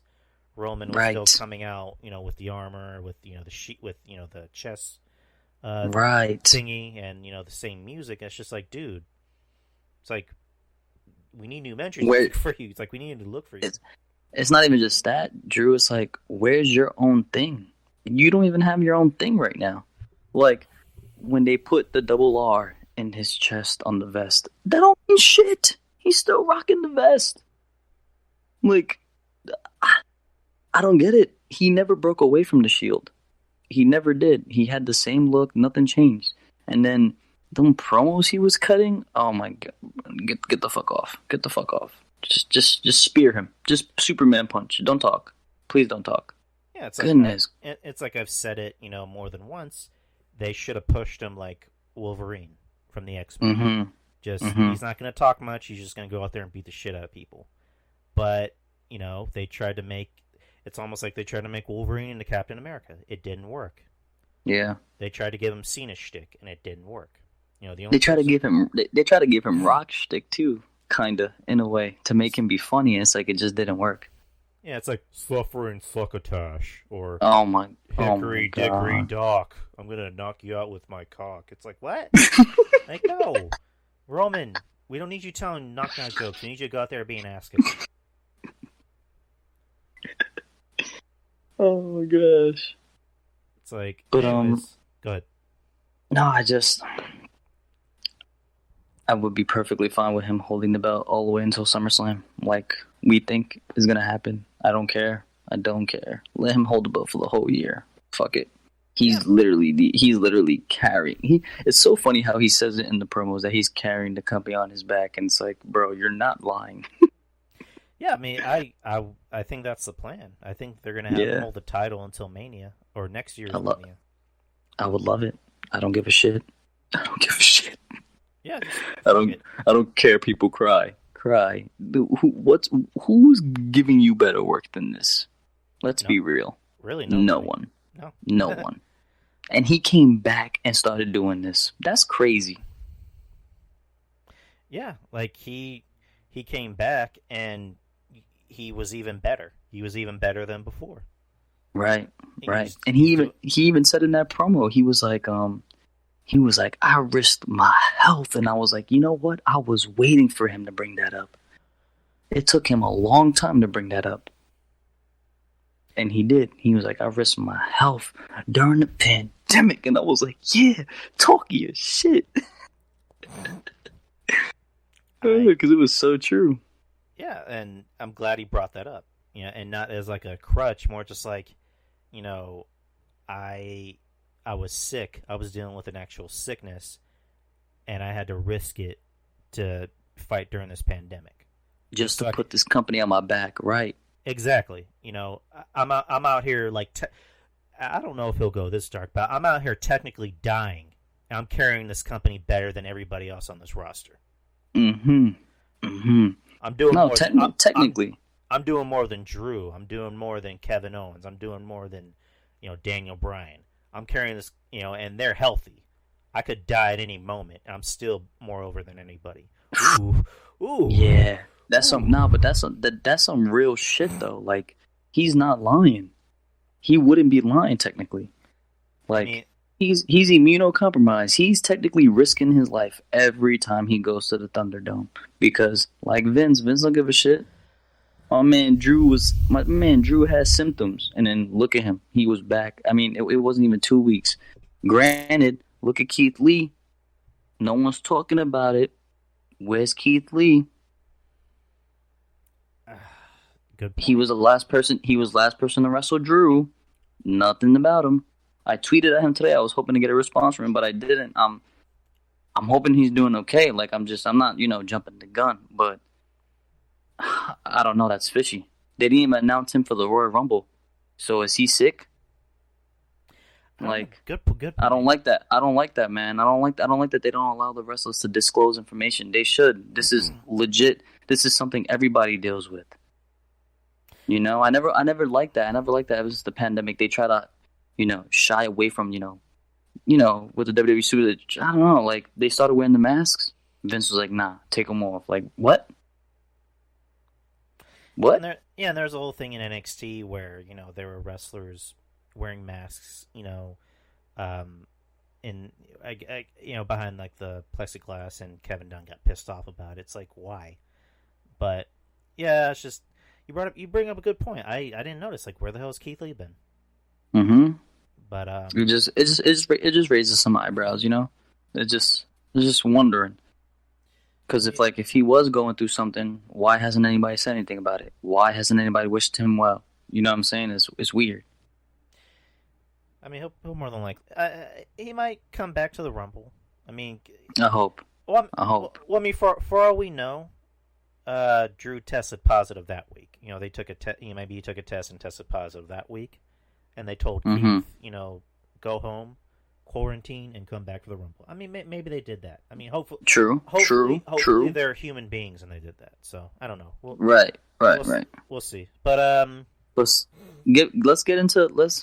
tell me what you've been trying to tell me, man. I'm itching for this. I'm curious. I hope you don't make me cry tonight before I have to go to bed. you're gonna have to wait to cry. I'm gonna start with the Women's Royal Rumble. All right. The announced participants so far are Nia Jax, Charlotte Flair, Bianca Belair, Bayley, Mandy Rose, Dana Brooke, Peyton Royce, Alexa Bliss, Shayna Baszler, Liv Morgan, Ruby Riott, and Tamina. So far, that's 1, 2, 3, 4, 5, 6, 7, 8, 9, 12. So there'll probably be more, people announced after Friday. And additional surprises, of course. But so far, of all the women, not just announced, but just overall, who would be your choice to win the Women's Royal Rumble?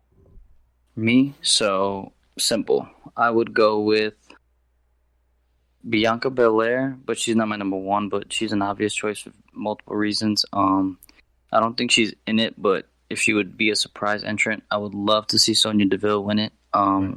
She went through a lot, and she has some impressive promo work, I will say. I love how she does the promo work in the suits. It's different, very different, and she's edgy. I like her. But personally, my pick to win the Women's Royal Rumble, I'll be really upset if she doesn't. I'm high on her, and I'm hoping Rhea Ripley is a surprise entrant, and she wins, and she goes on to face Charlotte. I want Charlotte to hold that belt just so she could whip that ass and correct last year's wrongdoing, and she becomes the Raw Women's Champion. And that way, you don't really need a build for her on the main roster to transition on the main roster because she's already champ. And then you can easily have her face Asuka, have her face Shayna, have her face Asuka and Charlotte in a triple threat. Rhea and Charlotte have been in a triple threat before already. So Rhea is a very, very, very good competitor, and you can plug her in with many spots on that Raw division because that Raw Women's division is bare. It's bare. They need help. And they're not really even doing much with Asuka right now at the moment. So my pick's Rhea Ripley. All right, good choice. My pick is Bianca. Mm-hmm. On Friday, there was the decathlon with her and Bayley, which I thought was interesting because, he had Bayley do the heel stuff where she wouldn't, go through she wouldn't climb on the wall or anything. Like she would just kind of take shortcuts, and she carried Chad Gable. Bianca did the hard stuff because Bianca is a legit athlete. Did you watch the Chronicle of her on the network? Yeah, Ben, I really did. I watched the whole thing. I watched it today. It was really good. I mean, it made me like Bianca a lot more. I mean, I already liked her before this. This kind of put her in a positive light. She revealed that she had bulimia when she was a teen. Bulimia, and she was also suicidal. Like she was actually in a mental institute, which I That shocked me. Mm-hmm. That really shocked me, which it kind of does, and it shocks me and it doesn't, because what I've noticed, you look at someone like Bianca Belair, she just looks like she's always happy. She looks like she's always in a good mood and upbeat. And usually, people like that are the ones that have the most scars. Mm-hmm. The people that are just happy and just want to live life. So I'm glad, obviously I'm glad that she's in a better place. And, just the whole thing talking about her and Montez, which, again, they seem like a good couple. They seem like a couple that's always happy and just has fun. And, I like Montez. I like the Street Profits, but I like Montez. I think Montez has a future as a star. Me too. I agree. I mean, he's charismatic and he can go out there and work. So, but yeah, if anyone hasn't already, go out of your way to watch that Chronicle on the network. It's about like 27 minutes. It's under 30 minutes, so it's not. Yeah, it's short. It's short. But yeah, she was talking about everybody being in her ear, everybody telling her, "Oh, you should be the old Bianca, the high school Bianca," and like, I get it. I get what she was saying. She had a lot of voices and opinions in her head, and it clouded what she wanted, and ultimately she just ended up, the bulimia was just to please others. It wasn't really for her. She just wanted to. It was basically making her compete at the level everybody else wanted her to compete at. It wasn't. It got to a point where she just didn't even want that, because it was what everybody else wanted. It wasn't even what she wanted anymore. So, no, I was shocked. I was shocked from it all. But like you said, it opened up, like, perspective, and I guess you learn to appreciate her for who she is now, and to see her, to see where she is now. You actually, not just respect, but I would say admire. Yeah, I admire her a lot. You never really know anything about anyone until they actually say it, and yeah, she could be kind of like that pillar of, like, helping young girls go through this. Because obviously we're both guys, so we don't really know how this works, but we've heard about this before with a lot of young girls that are in cheerleading or sports. They deal with bulimia because they're trying to go for that perfect thin look, and right. They're letting other people get in their ear of, like, oh, you need to look thin, oh, you got your thighs are too big, you need to lose a little weight.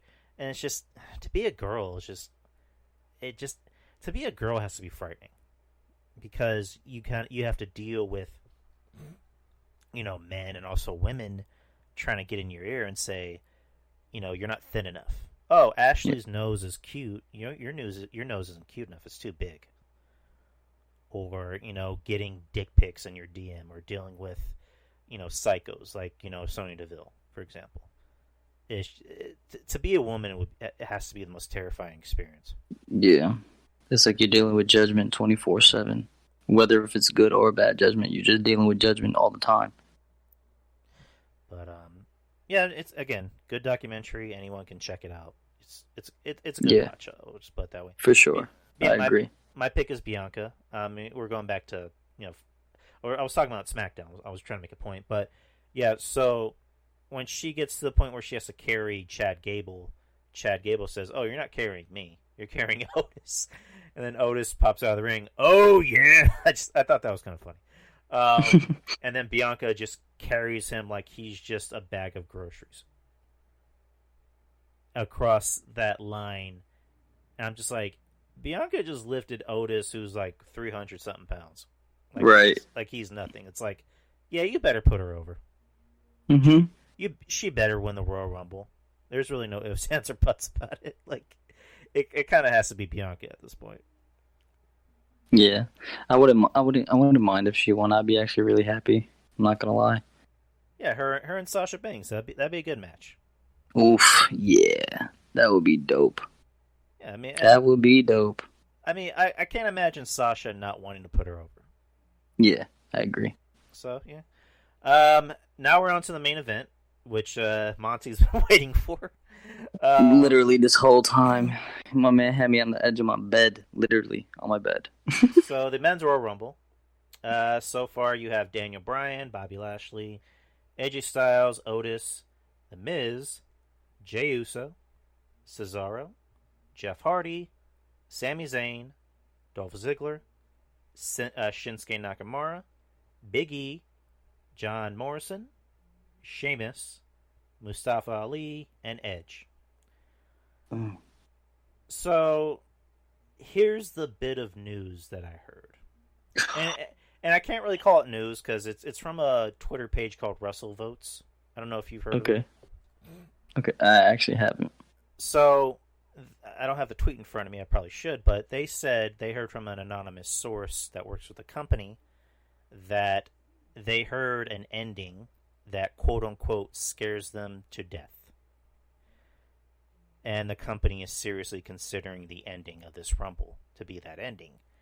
They haven't said what it is. They haven't implied who's going to win it. But since it scares us to death, I can only think of one way it's going to end. Me too. Two ways. Me too. I already know the one Drew possible. McIntyre is going to beat Goldberg, and Goldberg is possibly going to enter in the Rumble. And possibly, let me. Don't think ahead of me. Goldberg's going to enter the Rumble and win it and face Roman Reigns at WrestleMania, like he was supposed to last year. Or Brock Lesnar comes back and wins it.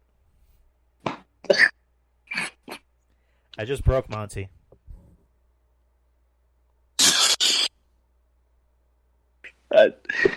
Why are we putting on band-aids to solutions? I don't even want to watch this shit now. Because if that's what happens, yeah, I'm not even gonna join the Royal Rumble review that night. I probably won't. Yeah, Monty, your trigger will be two things. As soon as you hear, oh my god.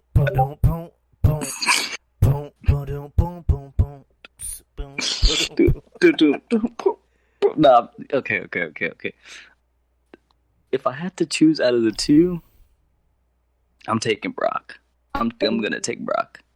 I would rather much take Brock winning because who is he gonna face? Roman? He might even go after Drew. No. Don't go after Drew. Do not go after Drew. You go after Roman. That way you let Roman obliterate you. So that way you remove all those L's he took in a row at those Manias against Brock. Because I still haven't forgot about those.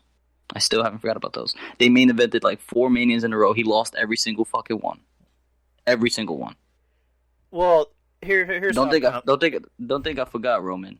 I did not forget. Here's how I'm kind of looking at it: is like they're gonna want to keep Brock and Roman away from each other because Brock is still a Paul Heyman guy. Paul Heyman's advocate. Fuck right. So the way they're looking at it is like Paul has both world champions in his league, so to speak. So, and since the whole talk is that Drew isn't drawing. And by the way, Craig just took a big shit, but we're recording on Spreaker, so we're good. Since Drew isn't drawing, they're going to go back to Plan B, which is bring in Brock.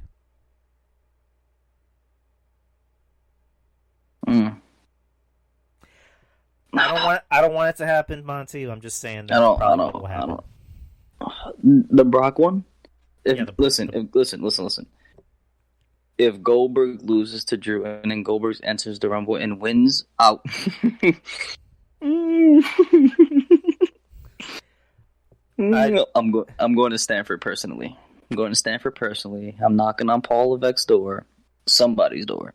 I need answers because it doesn't make sense whatsoever. Get out of my office. I don't know who you think you are. What are you, some 18-year-old teenager? Like, no, look at my fucking beard, you piece of shit. Like, no, I don't know, man. Damn, I wanted Keith Lee to fucking win. I don't even think that's gonna happen now. Great. Another option Okay. could possibly be Edge. Okay, see. I would live with that. Well, you know, I could. and also because, you know, I don't mean to cut you off, but like, you know, Kevin Castle brought up the possibility of Edge versus Roman. Yeah. I would like that. That's different. First time ever? Yeah. Give me that. Will Edge win? Probably not. Will I be mad? No. Why? Because it's Roman. Simple. Yeah, it would make a good, you know, storyline. You know, one, they can both do the spear. That's one thing you can bring up.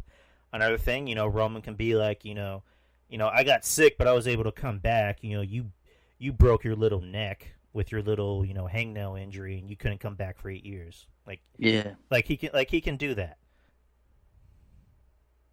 Oof. I like that. I like that better than everything else you just said.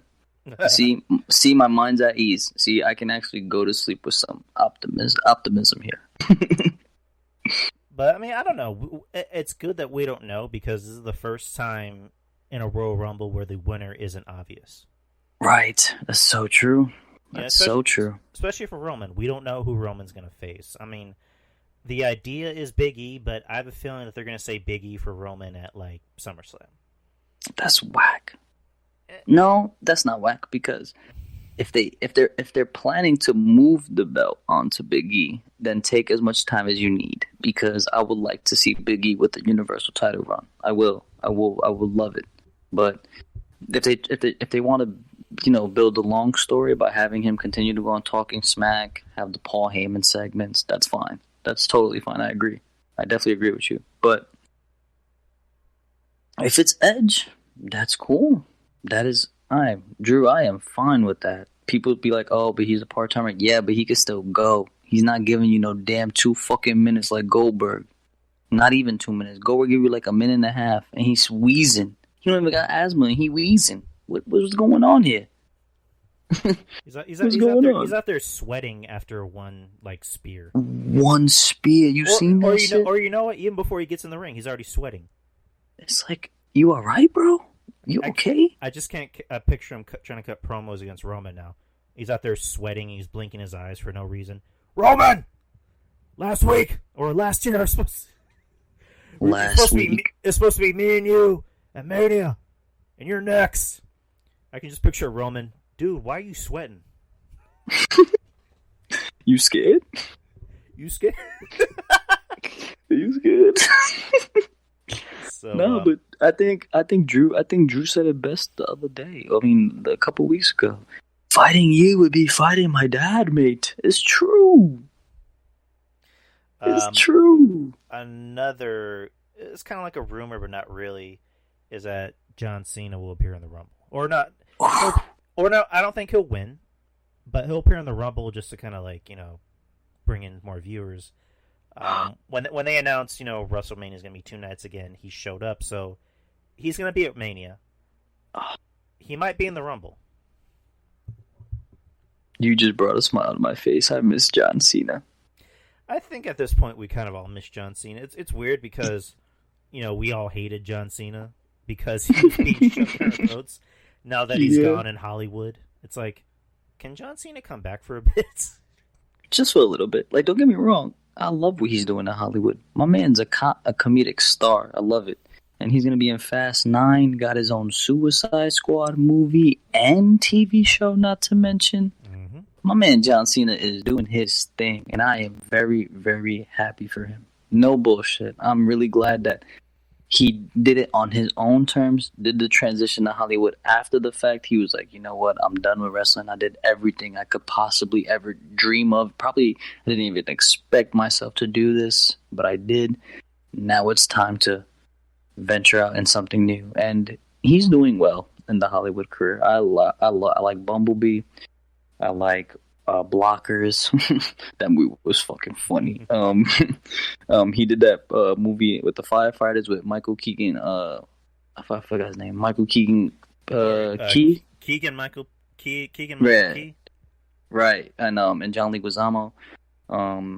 He did a couple good movies that were pretty good. I'm not gonna lie. So, hey, I don't blame anybody for, you know, doing what they do. Like Batista. Batista's a freaking People forget this, Drew. Batista is a Marvel superhero. He's bigger than every WWE superstar right now. I don't care what anybody says. Right. He's a Marvel superhero. Like, I don't know. I like seeing when wrestlers, have a successful Hollywood career. It's like, you know what? They found something else that they can be good at. So good on them. But no, you're right. You're definitely right. I think we all miss John Cena. And even if he's in the freaking Rumble for like 5-10 minutes, so what? We got to see Cena. Yeah, I mean, that's going to get a big pop out of anyone watching, is that as soon as you hear dun, dun, dun, dun, dun, whoosh, whoosh, whoosh, dun, dun, dun, dun, like, that's going to get a big reaction because, again, we haven't seen John Cena in a long time, and I'm pretty sure at this point John Cena doesn't give a shit. Like, he doesn't care who he has to put over. Like, if, they say, hey, John, we want you to put over Keith Lee. He's like, yeah, sure. Yep. Hey, he's like, I'm making bank in Hollywood. I don't give a fuck. Right. He's right. I don't give a fuck about titles. I just want to come here and have fun. I'm here to have fun. Mm-hmm. So, but yeah, that's our Royal Rumble predictions. You mentioned on Twitter that there was something you wanted to talk about. Jared Leto, I think. Oh yeah. I was looking at this trailer for The Little Things, and it looks cool. It looks very, very mysterious, but I'm hoping Jared Leto literally keeps up with Denzel, because the last bad Denzel movie I saw, it wasn't even Denzel's fault, and it was because of Ryan Reynolds. So, oh yeah, Safe House. Yeah, Safe House. Oh my God, Jesus Christ! But I don't think Denzel could do a bad movie, so I'm hoping it looks interesting enough. Like when they made Suicide Squad, I was actually optimistic for Jared Leto, and I liked the style, like the suits. It was cool. It was like a modern. I'm guessing they didn't give him enough scenes in the movie, because like I felt like the Joker in that movie was a waste. There was no need for him at all. The whole time he's just chasing Harley Quinn. Really? The Joker? That's what he's doing? Give me a break. But yeah. But go ahead. No. I was just gonna say, but I just really hope, because the movie itself looks good. I'm skeptical on Jared Leto. But yeah, I think at this point everyone's skeptical about Jared Leto because he's a good actor, but it's just like what roles has he really played that made him stand out? I mean, because he did that Dallas Buyers Club where he got an Oscar, but it's just like at this point, it almost seems like he's playing the same role. Like he just plays the creepy guy. Like in this movie, it just seemed like he showed up on set, and it's just like, okay. Like, it's like, well, they didn't really tell me what I should look like. I just assumed I'm supposed to look like this. It's like, okay, well, whatever. Action. But I'm gonna watch the movie. Again, I love anything Denzel's in. I like Rami Malek. Me too. He's a good actor. Yeah. Rami Malek is the dude that was in Bohemian Rhapsody, right? Yeah, he's Freddie Mercury. Yeah. Yep. I like that guy a lot. He's in one of my favorite underrated movies too, Need for Speed. People don't really like that movie, but I'm actually a big fan. And he was in that movie. He was in that movie with Aaron Paul, and I'm a big fan of Aaron Paul too. So, didn't he randomly get naked in the movie? Yeah. He goes. You guys all have a. Oh, I forgot what he said. He said, "Enjoy your miserable lives, you bastards," and then he just walks away naked. Yeah, it's a pretty. I like that movie. He's had. It's weird because he's been in a lot of movies, but like as a supporting actor. Like he was. Yeah. He did this movie I saw like a year ago, and you can actually see it on YouTube. It's called Short Term 12, and it has like a random cast. It has him. It has Brie Larson. It has who's the actor from Get Out? Not the main guy, but the other guy. The guy who was his friend, the cop that was funny. No, not him. The other guy. The guy at the beginning of the movie that got kidnapped. Oh, he's in that show Atlanta with Childish Gambino. Yeah, that actor. His name is Andre something. Like, yeah, I'm a... like he's in it. Stephanie Beatriz from Brooklyn Nine-Nine's in it, and this one girl, Lakeith Stanfield. There you That's go. his name. Him and this other girl, I think her name is Caitlin Dever. Mm-hmm. She's in it. It's a really good movie. It's an indie movie. I don't know how you feel about indie movies, but yeah, it's on YouTube. You can find it, and it's a pretty good movie. It has like the star-studded cast, and he was in it, and he plays like the new guy working at this residential treatment center for kids, and he's kind of like the awkward fish out of water type of guy. And yeah, overall, it's a pretty good movie. He was in Twilight, which the only reason why I know that is I didn't even know that. I didn't even know that. He was in Twilight, and the only reason why I know that is because my girl watches Twilight. Yeah, I was gonna ask you why you knew. I was just gonna pretend like you just came across it one day and was like, oh, interesting. I wasn't gonna question you, Drew. Don't worry. Yeah, it's just whatever. I mean, it is what it is. Yeah, it's just one of those things where my girl had it on. I'm just in the room looking at my phone. I look up and go, oh, it's Freddie Mercury. He's randomly in Twilight for no particular reason at all. Right. I forgot what else I was gonna say because we were talking about Jared Leto. Speaking of Morbius, because he's playing Morbius, there was a bit of news that came out where if Sony's Spider-Man movies like Morbius and Venom 2 aren't successful, then they'll be forced to sell the rights of Spider-Man back to Marvel Studios. Ooh. Which would mean that Kevin Feige will literally own the entire Marvel universe. And Oof. I just picture Kevin Feige just sitting in his desk counting all of his money while they're giving him that news. He's just like, Mr. Feige, we got back Spider-Man. Yeah, that's fine. It's fine. That's fine. 1 billion and 2, 1 billion and 3. 1 billion 3. It's like his office looks like Scrooge McDuck's house or something. Yeah. But is there anything else you want to bring up? No, man. I think we checked off all the boxes, really. Yeah, man. It's almost 2 hours. So you're good for Sunday, right? Yeah, I am. I'm actually off. It's actually the funny part is about Sunday is it's my sister's birthday on Sunday. Yeah, and she was like, "Are you off?" And I'm like, "Of course I'm off. It's Royal Rumble." And she goes, "It's my birthday." I go, "It's Royal Rumble." She's like, "Wow, that's how you do me." I'm like, "No, we're gonna sing Happy Birthday, and then I'm just gonna go to my dungeon and watch Royal Rumble." and then hopefully not cry. Right. Because after today, I'm gonna watch that men's Royal Rumble with. Oh my gosh, great! I'm gonna have that shit in the back of my head now. As soon as you hear Goldberg's music hit, you're just gonna throw a brick at your TV. All I hear is fuck no.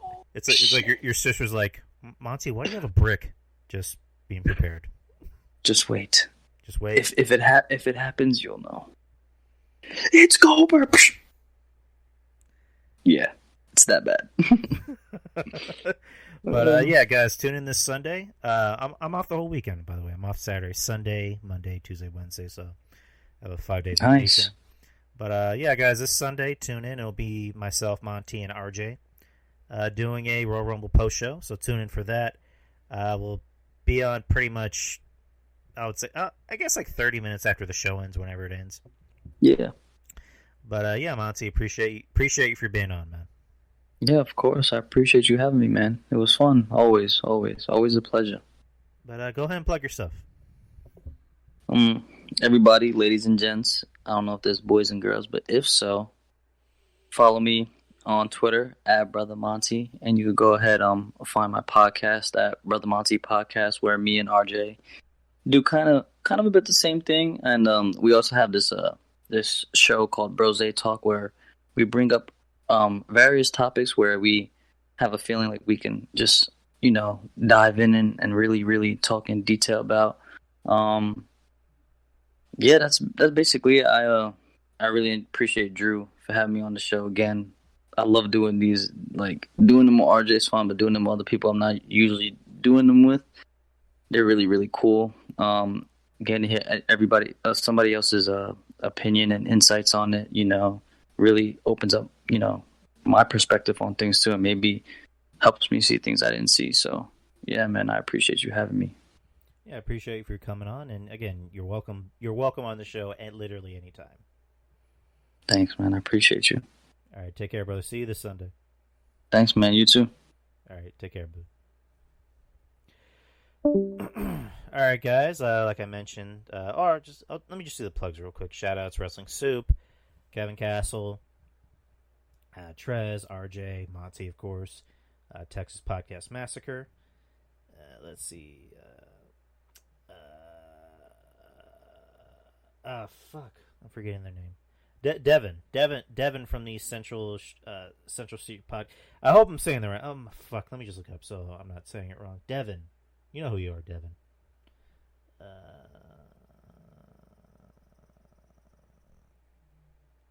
Devin from the Clark Street Wrestling Podcast. Listen to them; they're good dudes. Wrestling Court with Julian Robb, False Count Radio, Angie Carlick. Breaking the Apocalypse with John Draper and B-Show Brian and Shaheen. Make sure you head over to nuclearheatgraphics.com if you want some artwork done. Yuck Nasty, if you need any music done, get in touch with him. And I hope I'm not forgetting anyone. But shout out to everybody. Shout out to everybody for showing up. Shout out to everyone else's podcast. Thank you, Maurice and Sean, for staying through the whole show. But like I mentioned, just want to remind everyone this Sunday, I'm going to be doing a Royal Rumble post show with RJ and Monty. So show up for that, and be about 30 minutes after the show ends. I don't know when the show ends. Hopefully, in a perfect world, it ends early. So, we don't have to be up too late. So, anyways, guys, take care. Appreciate y'all for listening, and see you this Sunday. Peace.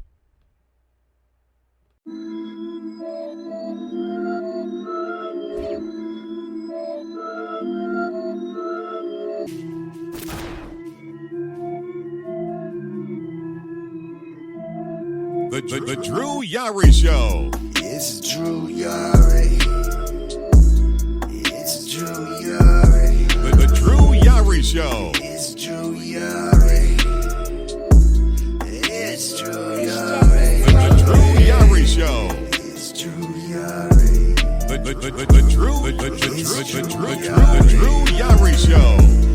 It's Drew Yari. The Drew Yari Show. It's Drew Yari. It's Drew Yari. It's Drew Yari.